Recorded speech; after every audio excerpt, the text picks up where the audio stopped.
Welcome to Zoe Crossdressing. The hotel lobby hit Connor like a blast of refrigerated air, a sharp contrast to the sun-baked streets he'd just escaped. The revolving doors sighed shut behind him, their polished glass reflecting a version of himself he barely recognized, creased polo, fraying duffel, exhaustion etched into his face. Behind the marble desk, the concierge noticed him immediately. People who came here usually moved with confidence, crisp suits and rolling luggage. Connor looked like he'd taken a wrong turn somewhere in life. Still, the woman's posture straightened, her attention snapping into place as if he belonged. He hadn't even cleared his throat when she smiled, warm at first, then unmistakably pleased. "Welcome, Ms. Walsh. We're delighted you've arrived." Connor blinked. "The Pinnacle Corporation courier delivered your belongings earlier today," she continued, already bending to retrieve a sleek, wine-colored garment bag stamped with a high-end logo. "We had your outfits pressed, of course. Executive floor privileges are included with your booking." Connor stared at the bag, then at her. "I think there's Julia Walsh, management training intake, Sunday arrival?" She tilted her head, still smiling. "That's you." "My name is Connor," he said weakly. She slid a key card across the counter as if the matter were settled. "Suite 2412. Conference rooms are on the mezzanine. Breakfast begins at 6. Your first session starts promptly at 8. A leather portfolio followed, landing softly atop the marble. "Your schedule, materials, and participant details are all inside." By the time Connor found his voice again, Patricia was already welcoming another guest. The moment had passed. He gathered the garment bag and portfolio, his protest dissolving into the hum of the lobby, and drifted toward the elevators on instinct alone. The lift rose in near silence. Through the garment bag's translucent panel, he caught a glimpse of deep burgundy fabric. He shifted his weight, watching his reflection ripple in the mirrored walls, unshaven, road-worn, carrying someone else's life in his hands. The 24th floor opened onto thick carpets and muted lighting. Everything smelled faintly of money. He found suite 2412 and swiped the card. Green light. A soft click. Inside was more space than his entire apartment. Glass walls revealed the city stretching endlessly below, lights beginning to flicker awake. A king-sized bed sat perfectly made, untouched, almost ceremonial. Connor dropped his duffel by the door and hung the garment bag in the closet. He told himself he'd just look. Just confirm the mistake. The zipper whispered open. Inside waited a wardrobe that belonged to another world, a fitted burgundy dress, elegant pumps wrapped in tissue, silk blouses in soft neutrals, sharply cut trousers, a pencil skirt, a structured blazer in midnight blue. Everything coordinated. Everything intentional. He lifted the dress from its hanger. The fabric was heavy, smooth beneath his fingers, the kind that draped rather than clung. A designer tag brushed his wrist. Connor swallowed, standing alone in a suite meant for someone named Julia Walsh, holding a future that had arrived far too early, and under the wrong name. "Go get them this week, Julia. Can't wait to hear how it goes. Marcus." Connor reread the message on the portfolio's dedication page, his thumb hovering over the embossed logo. Beneath it, bold type announced, "Advanced Leadership Strategies for a Changing Workplace Lead Facilitator, Julia Walsh." He flipped through the binder. Dense, polished pages, frameworks for mediation, performance modeling, team psychology. It wasn't fluff. It was real work. Serious work. His phone vibrated again. Connor glanced down and felt his stomach tighten. His bank app glowed back at him. Balance, $24,783. The conference fee had drained nearly everything he had left. His flight home wasn't until Friday. And somehow, against all logic, Pinnacle Corporation was footing the bill for a suite that felt more like a penthouse than a hotel room. He leaned back on the bed and exhaled slowly. The materials weren't impossible. In fact, they were familiar. He'd spent years managing tech teams, diffusing conflicts between engineers and executives, translating chaos into timelines and deliverables. Role-playing exercises. Case discussions. Metrics. He could do this. Technically. The dress caught his eye again, hanging quietly in the closet like an unanswered question. Connor had been on stage before. In college, he'd performed Shakespeare, even played Rosalind in an all-male production. The transformation had been so complete that his own roommate had walked past him after a show without recognizing him. But that had been art. This was corporate reality. He checked the shoes. Size 9. His size. In the bathroom, the mirror reflected a man on the edge of something irreversible. He turned on the shower and let steam fill the marble space. Slowly, deliberately, he shaved, careful strokes, rinsing the blade often. When he stepped out, wrapped in the thick hotel robe, his skin felt unfamiliar, smoother than he remembered. He sat on the edge of the bed. The sensible choice was obvious: admit the error, find a cheaper place, attend the conference quietly, go home broke but honest. But Pinnacle had already decided Julia Walsh was here. They'd printed her name. Scheduled her sessions. Prepared a room. Expected leadership. He opened the portfolio again. 25 attendees. Mid-level managers from across the company. The bio page painted Julia as a seasoned expert in organizational development. Connor opened his laptop and searched her name. Nothing. No LinkedIn trail. No articles. No keynote videos.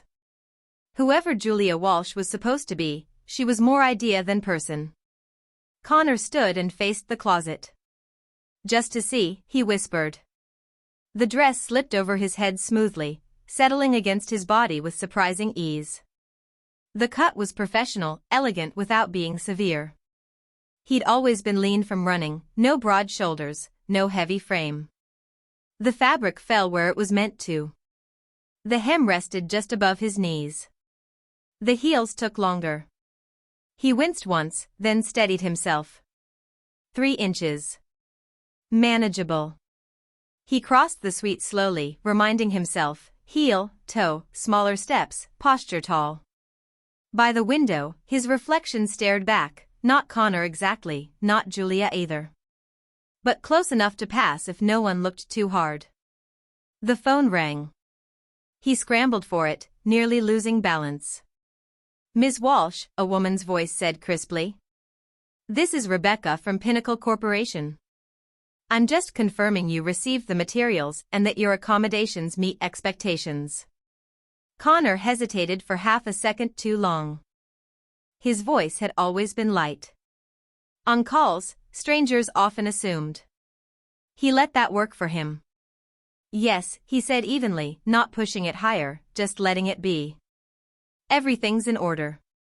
Wonderful. We're looking forward to tomorrow. 8 a.m. sharp in the Meridian Room. Will you need any additional equipment? The projector mentioned in the materials should be sufficient, Connor replied, surprised at how steady he sounded. Excellent. Breakfast service will be available at 7:30. Any dietary restrictions? No. Perfect. Enjoy your evening, Miss Walsh. The call ended. Connor stared at the phone. He hadn't lied outright. He'd just continued the story others were already telling. Dinner arrived, salad, grilled salmon, a glass of white wine. The server didn't blink when Connor signed the check. He ate slowly, reviewing slides between bites, making notes in the margins. Day 1 focused on communication styles. He'd coached developers through worse. By 10, he knew the opening session by heart. He hung the dress carefully, set 3 alarms, and collapsed into the bed. Morning came too fast. This time, he shaved his legs too, an impulsive choice made before his brain could argue. He followed through completely. The makeup kit in the garment bag was simple, professional.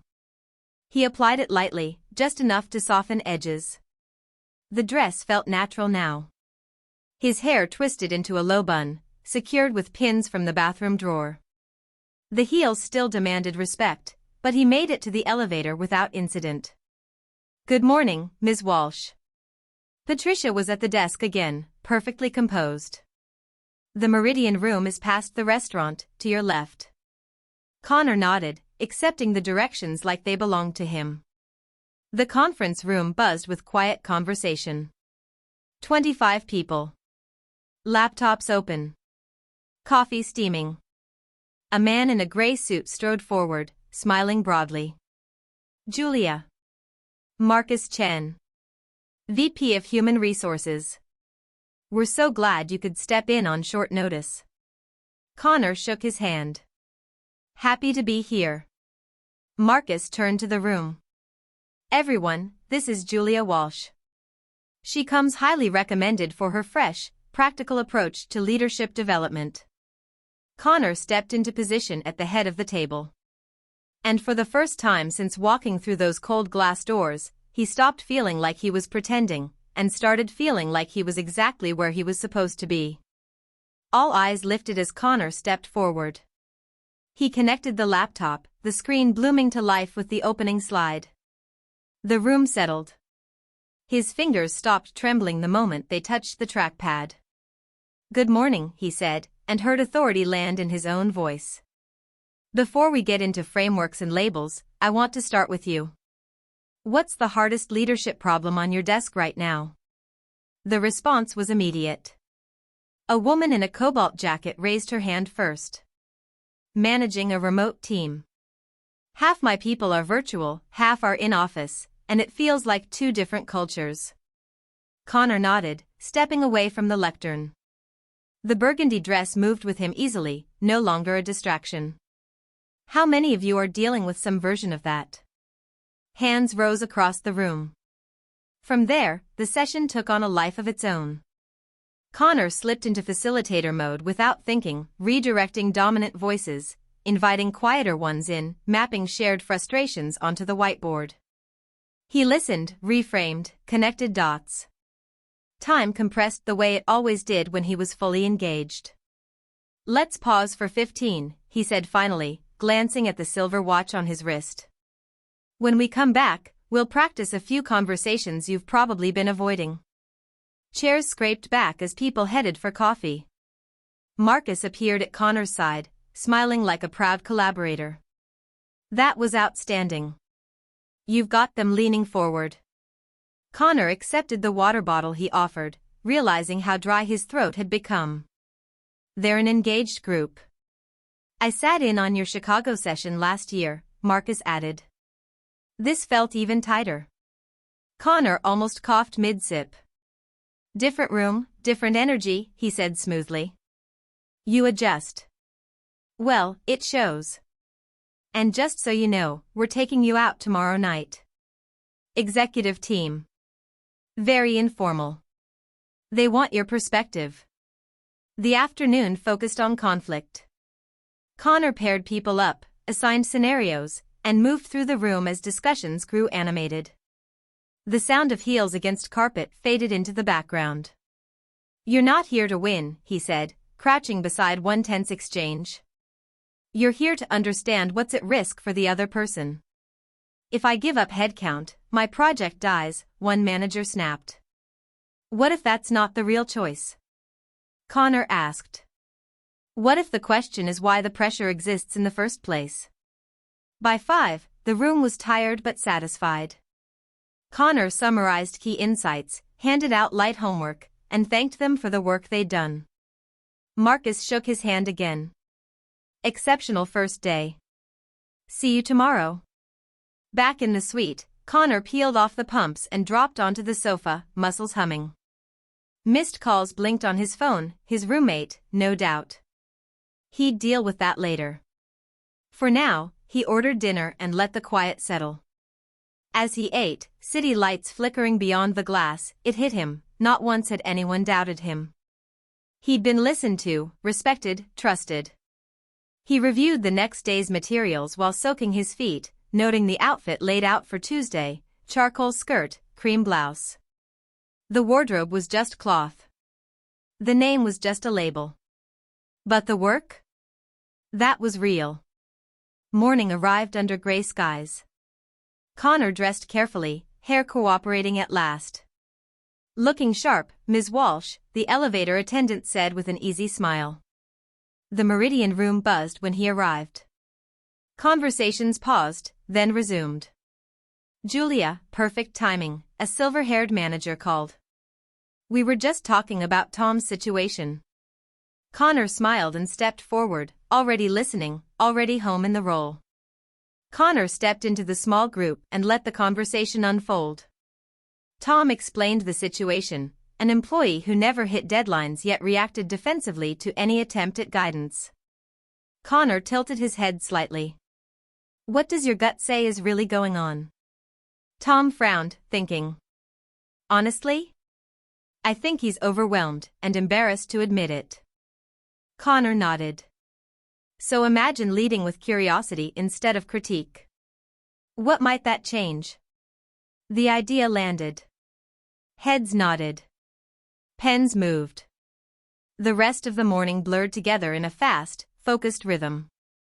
Connor pulled examples from his own past: late-night sprint deadlines, distributed teams spread across time zones, and stripped them down into lessons anyone could apply.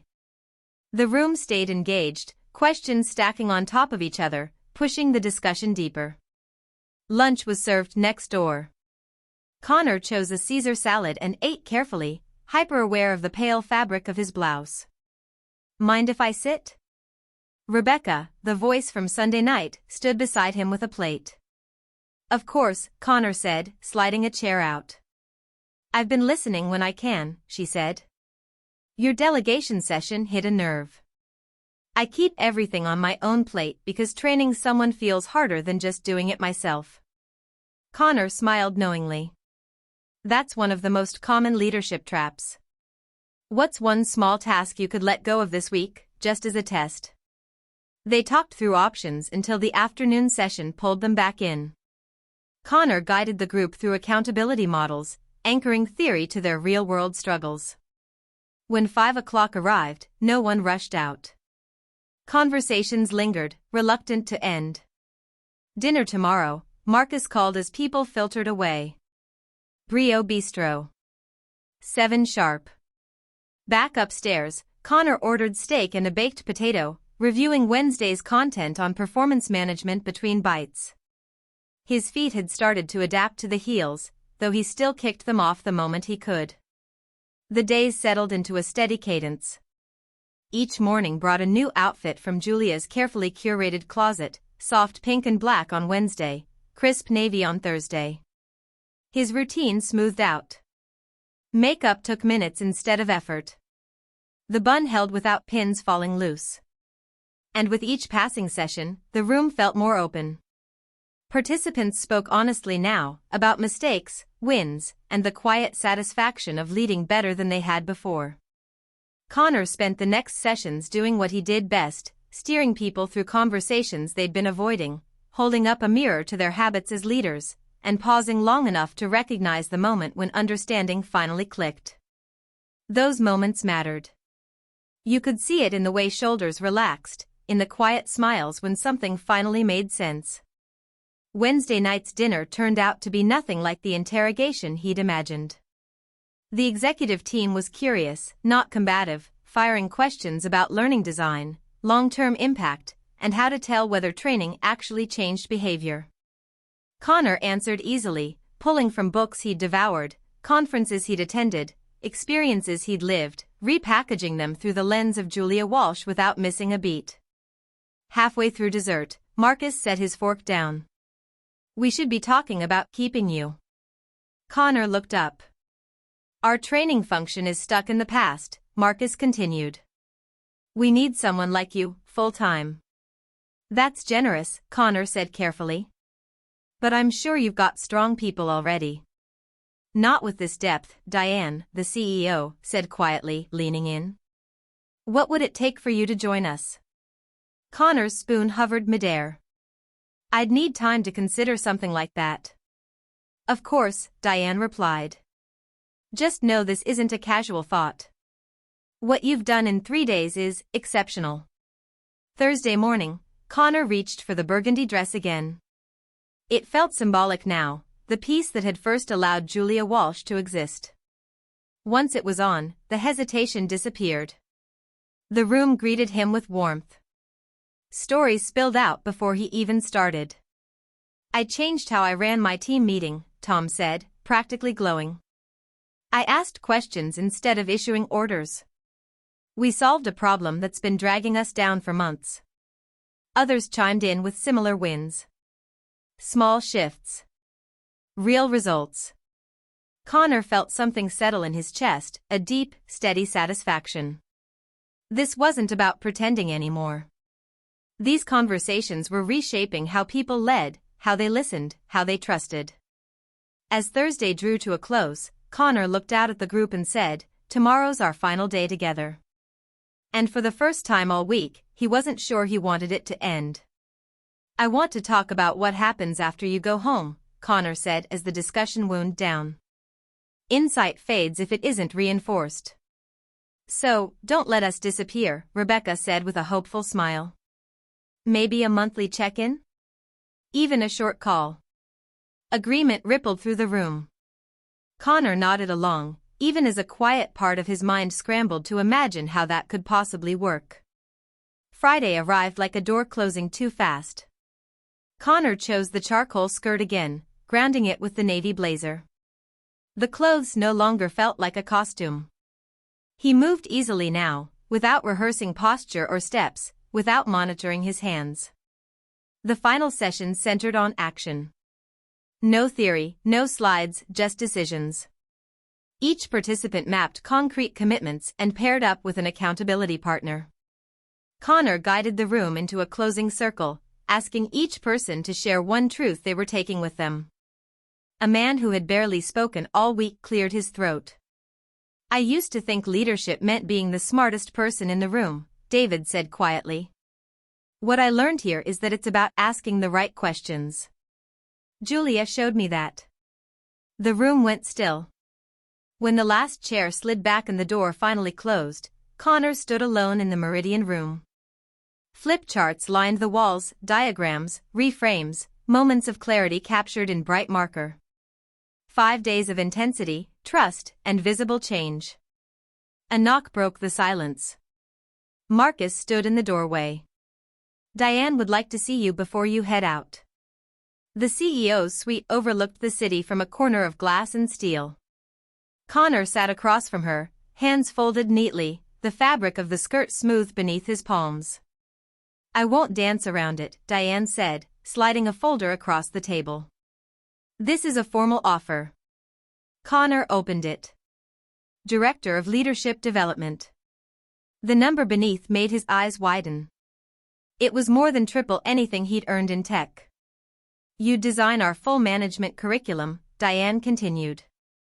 "Deliver programs. Mentor facilitators. We'd need you here permanently, relocation covered, signing bonus included." Connor swallowed. "This is incredibly generous." "It's accurate," Diane said calmly. "The impact you've had this week is undeniable. Every participant wants more. They're asking for you by name. When would you need a decision?" "Take the weekend," she said. "But I hope you'll say yes. You're rare at this." Back in the suite, Connor moved slowly. The blazer came off. The skirt followed.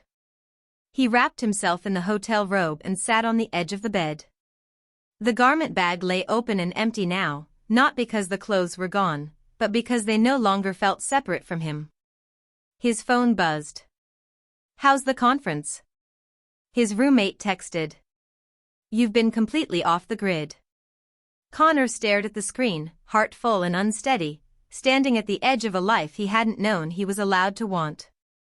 Connor's fingers hovered over the keyboard, then froze. How could he explain this week, how a twist of fate had handed him a life he hadn't even known he wanted? Mistaken identity had become opportunity. exhaustion and chance had collided, creating something entirely new.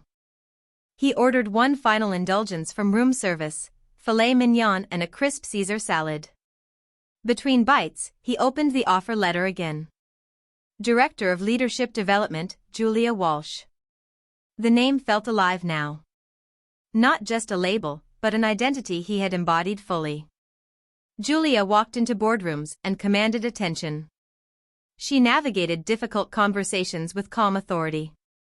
She inspired managers to rethink their teams, guided executives through sticky decisions, and left people with real, actionable change. Julia didn't just wear pencil skirts and silk blouses, she wore confidence. She carried presence. Connor remembered Sunday, hot, tired, running on hope and a dwindling bank account, hoping for a freelance contract. And now, a week later, Julia had a six-figure offer, a clear path, and the respect of people she'd never met before the week began. He opened his laptop and began typing. Dear Diane, I am honored by your offer and thrilled to accept the position of Director of Leadership Development. The words came naturally, flowing into a plan, ideas to expand the program, ways to measure success, a vision for Pinnacle as a center of leadership excellence. Saturday morning arrived too quickly. Connor packed Julia's wardrobe with care, folding each piece as if handling artifacts from a life he'd only just discovered. The burgundy dress went in last, the fabric that had quietly sparked a transformation he hadn't known he needed. At the front desk, Patricia beamed. I hope you enjoyed your stay, Ms. Walsh. Very much, Connor said, signing the checkout form smoothly, the name now second nature. The company car is ready to take you to the airport, she said. Connor smiled. Actually, I'll need it to go to Pinnacle Corporation instead. He had called Diane that morning, accepted the offer, and arranged to tour the offices before returning home. The week that began with confusion and chance had ended with clarity, purpose, and a future he was ready to claim. Julia Walsh was real. And Connor, he was ready to step into her shoes, fully. Julia had orchestrated everything seamlessly, lining up meetings with key stakeholders before Connor even had time to settle in. The sleek black town car glided through downtown streets, reflective glass catching the morning sun. Connor wore a crisp cream blouse and tailored black trousers, polished enough to command respect, comfortable enough for travel. His brown hair was pulled into the familiar low bun, efficient and professional. Pinnacle's headquarters rose like a shard of glass into the skyline. Connor checked in at security, receiving a visitor badge that read Julia Walsh, soon to be permanent. Diane met him at the elevator, a warm smile paired with unmistakable energy. Ready to see your new home? She asked. The tour was a whirlwind. Training rooms, innovation labs, executive conference spaces, department heads, and visions of the leadership institute Connor would build. Every step of the way, he spoke confidently about curriculum design, facilitator development, and creating communities of practice that lasted beyond the classroom. Over lunch in the executive dining room, Diane asked the question Connor had anticipated, when can you start? 2 weeks, he said. I need time to wrap up projects and relocate. Perfect. HR will coordinate logistics, Diane said with a nod. The flight home was a blur. At the airport, Connor picked up a fashion magazine, mentally auditing Julia's wardrobe for what she'd need beyond a single week. His roommate barely glanced up when he arrived. Good conference? Life-changing, actually, Connor said. Cool. Rent's due Tuesday, came the casual reply. Connor retreated to his room, carefully unpacking Julia's garments into his closet. Among the faded tees and worn jeans, they looked foreign, but soon the old clothes would be donated. Julia Walsh didn't do baggy khakis or tattered polos. Each skirt, blouse, and dress was a small declaration of identity. Over the weekend, Connor shopped meticulously, building a wardrobe that balanced professionalism and practicality. He watched YouTube tutorials, mastered makeup and hair techniques, until he could create a polished, boardroom-ready look in under 20 minutes. Monday, he called his freelance clients, explaining the transition to a corporate role. Most were supportive, confident the work would transition smoothly. Director of Leadership Development, his oldest client, whistled. Quite the leap from programming. Turns out I have a knack for it, Connor replied with a small smile. 2 weeks later, Connor stood in his apartment, stripped down to the essentials. Everything he owned fit into 3 suitcases. His roommate had found a replacement with ease. Good luck with the new gig, came the handshake and the grin. You seem different, his roommate added. More confident or something? Connor smiled. Something like that. The drive to the new city stretched 6 hours, the sedan a splurge, but a calculated one. Julia Walsh needed reliable transportation, and he wasn't taking chances. He'd already signed a lease on a 1-bedroom near Pinnacle's offices, trusting the photos and the property manager's word. Everything was in motion. A new city, a new job, a new life. And Julia Walsh, once a borrowed identity, was now wholly, unmistakably real. Sunday night in the new apartment, Connor carefully arranged Julia Walsh's wardrobe. Each piece had a story now, a milestone in the transformation that had carried him from exhausted freelancer to executive trainer. The burgundy dress rested in a place of honor, the garment that had sparked it all. He practiced walking in the black pumps chosen for the first day, pairing them with a navy sheath dress and pearls borrowed from his grandmother's jewelry box. The reflection in the mirror showed a professional, poised woman ready to lead, guide, and inspire. Monday dawned crisp and bright. Julia Walsh, now every bit as real as the person she'd become, arrived at Pinnacle Corporation 30 minutes early. Her badge photo captured neatly pinned brown hair, subtle makeup, and a confident smile. Welcome to the team. Marcus greeted her with enthusiasm. Ready to build something extraordinary? Julia toured her office, met her assistant, and scanned a calendar already brimming with planning sessions and executive briefings. By lunch, she had drafted a 6-month roadmap for the Leadership Institute. Weeks flowed into months, and Julia's programs quickly gained recognition across the company. She led sessions for senior executives, developed online modules for remote teams, and created peer coaching circles that thrived long after formal training ended. Her wardrobe grew alongside her responsibilities, tailored suits in charcoal and navy, silk blouses in jewel tones, dresses fit for board presentations or celebratory dinners. Each morning, she chose her clothes with intention, selecting pieces that made her feel capable, authoritative, and unmistakably herself. You've transformed this place, Diane said during Julia's 6-month review. Engagement scores are up 15% in every department your programs touched. And this is just the beginning. Julia outlined her next phase, a leadership academy in partnership with local universities, a mentorship program pairing high-potential employees with executives, and an annual conference celebrating Pinnacle's culture of development. Her work consumed her, but in the best way. Julia arrived early, stayed late, and spent weekends immersing herself in the latest research on organizational behavior. She no longer attended conferences just to learn, now she spoke, sharing insights on building leadership capacity at scale.